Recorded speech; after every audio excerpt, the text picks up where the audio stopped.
Nagsagawa ng prayer protest ang ilang grupo laban sa pagputol ng mga puno sa Quirino Avenue sa Maynila.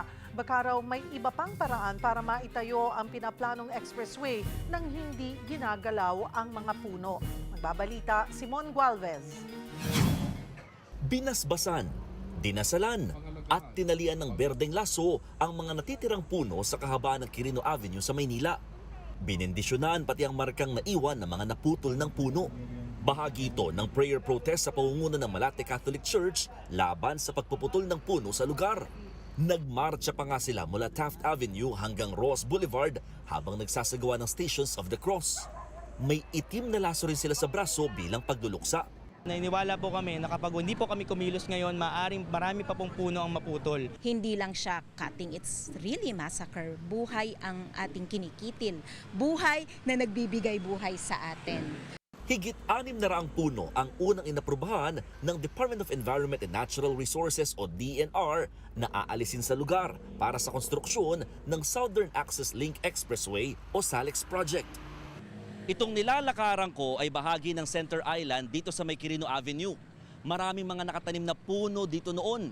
Pero ngayon, wala nang ang puno, tinanggal na, at mabilis ding napatag itong lugar, lalo target matapos ang SALEX project sa taong 2028. Noong katapusan ng Mayo, pansamantalang pinahinto ng DNR ang lahat ng tree cutting at earth balling activities dito.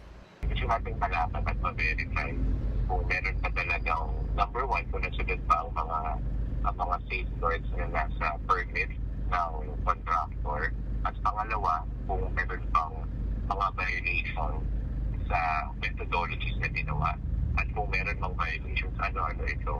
At paano pa maiiwasan kung sakali mga ipagpatuloy yung pag-implement ng kanilang permit. Wala pang desisyon, pero aminadong DNR, babalansehin din ang layunin ng SALEX project na makatutulong sa matinding trapiko sa lugar. Hiling naman ng mga nagpoprotesta, baka may ibang paraan naman na hindi na kailangang putulin pa ang mga puno. Pag dumadaan po ako dyan, napakainit na po sobra.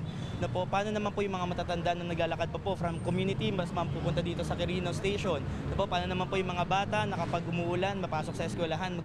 Mangangalap ng pirma ang grupo para suportahan ang kanilang panawagan sa DNR. Kapatid, ako, Simon Gualvez, para sa 1PH.